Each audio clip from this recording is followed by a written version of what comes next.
اللہ تعالیٰ نے جواب دیا موسیٰ علیہ السلام جو میرا ذکر کرتا ہے وہ میرا دوست ہے اور جو مجھ سے غافل ہے وہ میرا دشمن ہے، اس لیے ہمیں غفلت سے بچنا چاہیے اور ہر لمحے اللہ کو یاد کرنا چاہیے۔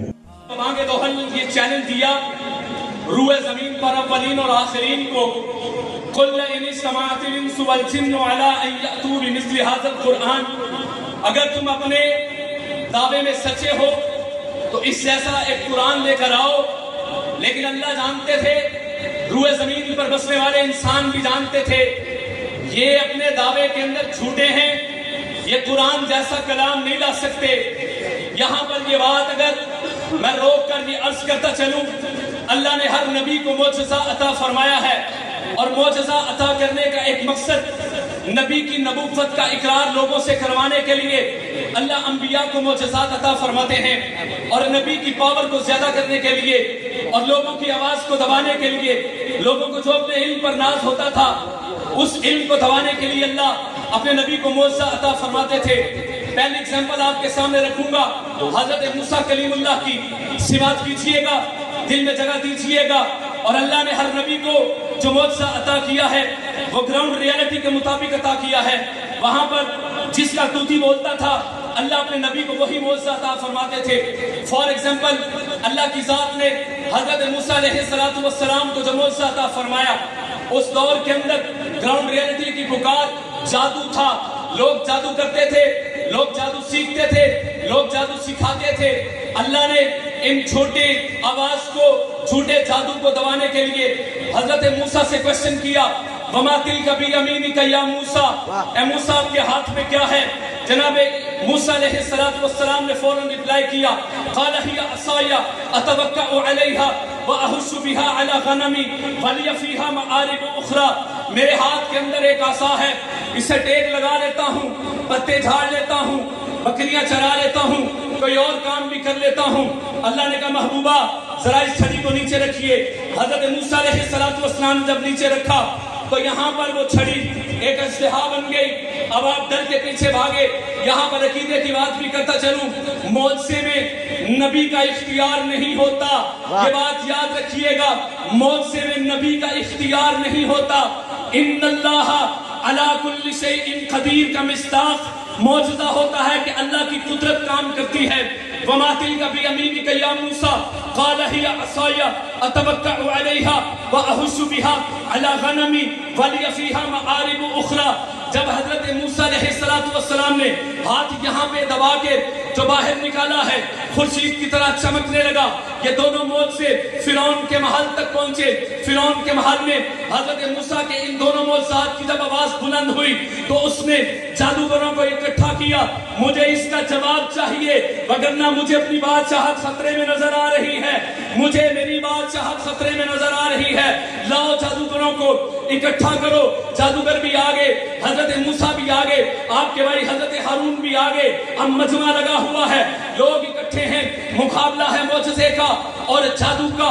گراؤنڈ ریالٹی بتا رہی ہے، لوگ جادو کو سمجھتے ہیں، جادو کو سکھاتے بھی ہیں، جادو کو سیکھتے بھی ہیں۔ یہاں سے انہوں نے رسیاں پھینکی ہیں، آنکھوں کا دھوکہ ہوا، میسمریزم ہوا، یہ رسیاں یوں رینگنا شروع ہو گئی۔ ادھر سے جناب موسیٰ نے اپنا معجزہ یہاں پر رکھا ہے، وہ اژدہا بن گیا ہے، اس نے تمام کو لقمہ اجل کیا اور تمام رسیوں کو کھا گئے۔ اب یہ جو جادوگر تھے وہ گویا ہوئے، یہ جو جادوگر تھے یہ پکار اٹھے، انہوں نے کہا دیکھو فرعون، ہم جادو کرتے بھی ہیں، جادو کرواتے بھی ہیں، جادو سیکھتے بھی ہیں، جادو سکھاتے بھی ہیں، لیکن ایک بات یاد رکھو، جو ہم کرتے ہیں وہ جادو ہے، جو کلیم اللہ کر رہے ہیں وہ جادو نہیں بلکہ معجزہ ہے۔ دوسری ایگزامپل رکھ کے پھر رسالت مآب کی طرف آنا چاہوں گا۔ دوسری ایگزامپل حضرت عیسیٰ علیہ السلام کی گراؤنڈ ریالٹی بتا رہی ہے، حکمت لوگ کرتے تھے، ادویات، اطباء، ڈاکٹرز وہاں پر موجود تھے جو ادویات سے علاج کرنا جانتے تھے، لوگ آپ کے پاس آتے تھے، لیکن دو شخصیات اس طرح کی ہیں جن کا علاج ناممکن تھا، امپوسیبل تھا ان کا ٹریٹمنٹ۔ سنیے گا، ایک نابینا اور ایک کوڑی کا مرض جس کو ہو جاتا تھا اس کو علاج نہیں ملتا تھا، یہ بوڑھی اماں اپنے بچے کو لے کے حضرت عیسیٰ کے پاس گئی. یہ نابینا ہے, کچھ کرم کیجیے. یہ موت سے والا ہاتھ اٹھتا ہے, آنکھوں پہ لگتا ہے, نابینا بینا ہو جاتا ہے, اور کوڑی کے مرض کو سر کے بالوں سے پاؤں تک یوں ہاتھ پھیرتے ہیں, شفا مل جاتی ہے. حکیم پکار اٹھے, ڈاکٹر پکار اٹھے, اطباء پکار اٹھے. ہم حکمت کو جانتے ہیں, حکمت کرتے ہیں, حکمت کرواتے ہیں, سیکھتے ہیں, سکھاتے ہیں. جو ہم کرتے ہیں وہ حکمت ہے, جو عیسیٰ کر رہے ہیں وہ حکمت نہیں ہے بلکہ معجزہ ہے. چلیے آپ کو مکے کی سرزمین پہ لے کے نچانا چاہتا ہوں. گراؤنڈ ریالٹی بتا رہی ہے, لوگ شعر کہتے ہیں, لوگ ادیب ہیں, لوگ نظم کہنا جانتے ہیں, لوگ نثر لکھنا جانتے ہیں, لوگ غزل کہنا جانتے ہیں, لوگ ردیف اور قافیے کی کانٹ چھانٹ کو جانتے ہیں. یہاں حرم میں ایک نوجوان کھڑا ہو گیا, اس نے کہا میں چیلنج کرتا ہوں, لاؤ کوئی اپنا کلام, میں اس کا جواب دیتا ہوں. لاؤ کوئی اپنی غزل, میں اس کا جواب دیتا ہوں. لاؤ کوئی اپنی نظم, میں اس کا جواب دیتا ہوں. لاؤ کوئی اپنی نثر, میں اس کا جواب دیتا ہوں. یہاں سے ایک شخص کھڑا ہوتا ہے, یہ اس کا جواب دے کے کالی ضرب لگا کے اس کے اوپر حاوی ہو جاتا ہے. پھر یہاں سے ایک شخص اٹھتا ہے, وہ اس پہ کالی ضرب لگا کے اس پہ اپنے علم کی روب جو ہے وہ بٹھا دیتا ہے, روب بٹھا دیتا ہے. اتنے میں صحابی رسول اٹھتے ہیں, رسالت میں آپ کے قدموں میں آتے ہیں, شاہد دو عالم کے قدموں میں آتے ہیں, جانے دو عالم کے قدموں میں آتے ہیں, سید دو عالم کے قدموں میں آتے ہیں. شمس الضحیٰ کہوں کہ بدر الدجا کہوں کہ مکین گنبد خضرا کہوں کہ رہبر و رہنما کہوں کہ مصطفیٰ کہوں, مصطفیٰ کہوں کہ مکین گنبد خضرا کہوں. سامعین مکرم آقا و مولا جناب محمد مصطفیٰ کے قدموں میں صحابی آتے ہیں کہ یا رسول اللہ, وہ نوجوان تو چڑھ دوڑا ہے, سب کے کندھوں پہ قدم رکھ کے اپنے علم کی دھاک بٹھائی جا رہا ہے. رسالت میں آپ نے کہا پریشان کیوں ہوتے ہو, ہم نے کو شعر کا جواب شعر سے تھوڑی دینا ہے. رسالت میں آپ نے کہا اٹھاؤ کاغذ, اٹھاؤ قلم, لکھو انا آتینا الکوثر فصلی لربک وانحر ان شانئک ھو الابتر. یہ لکھ دیا گیا, بھرا مجمع ہے, جمع غفیر ہے, ادیب بیٹھے ہیں, شاعر بیٹھے ہیں, نثر لکھنے والے بیٹھے ہیں, نظم لکھنے والے بیٹھے ہیں, غزل لکھنے والے بیٹھے ہیں. یہ صحابی رسول جا کر کہتے ہیں تیرا یہ دعویٰ ہے کہ تو کلام کا جواب دے گا. دیکھیے کلام میں ابھی لایا ہوں, کوئی سورہ بقرہ لایا ہے نہیں نا, کوئی سورہ مائدہ لائے ہیں نہیں نا, سورہ نساء لائے ہیں نہیں نا, سورہ آل عمران لائے ہیں نہیں. قرآن کی سب سے چھوٹی سورت جس کو سورہ کوثر کہتے ہیں, انا آتیناک الکوثر فصلی لربک وانحر ان شانئک ھو الابتر. یہ پرچی اس کے حوالے کر دی گئی. اب یہ کیا کرتا ہے, دیکھتا ہے انا آتیناک الکوثر, سوچ میں پڑ جاتا ہے, فصلی لربک وانحر سوچ میں پڑ جاتا ہے, ان شانئک ھو الابتر سوچ میں پڑ گیا, دم بخود رہ گیا, جمود چھا گیا, سکوت چھا گیا, لوگوں پہ جمع غفیر پہ بھی جمود چھا گیا ہے. جواب نہیں دے رہا, بولتا نہیں ہے کہ جواب دینا, تیرا تو یہ چیلنج تھا کہ تو ہر کلام کا جواب دے گا. اس نے کہا میرا دعویٰ یہ تھا اگر اس بات پہ آپ کے دل دھڑکے تو دھڑکن کو سبحان اللہ میں بدلیے گا. اس نے کہا میرا دعویٰ تھا میں لوگوں کے کلام کا جواب دوں گا. ما ھذا قول البشری, یہ کسی بشر کا کلام نہیں, یہ رحمان کا کلام ہے. کیوں نہ ممتاز ہو اسلام دنیا بھر کے دینوں میں, کیوں نہ ممتاز ہو اسلام دنیا بھر کے دینوں میں. وہاں مذہب کتابوں میں, یہاں قرآن سینوں میں, اور قرآن میں ہو وہ تزن. اے مرد مسلمان اللہ کرے تجھ کو عطا جدت کردار, ہر لحظہ ہے مومن کی نئی شان نئی آن. گفتار میں کردار میں اللہ کی برہان, قہاری و غفاری و قدوسی و جبروت یہ چار عناصر ہوں تو بنتا ہے مسلمان. ہم سایہ جبریل امین, بندہ خاکی ہے اس کا نشے من نہ بخارا نہ بدخشاں. یہ راز کسی کو نہیں معلوم کہ مومن قاری نظر آتا ہے حقیقت میں ہے قرآن.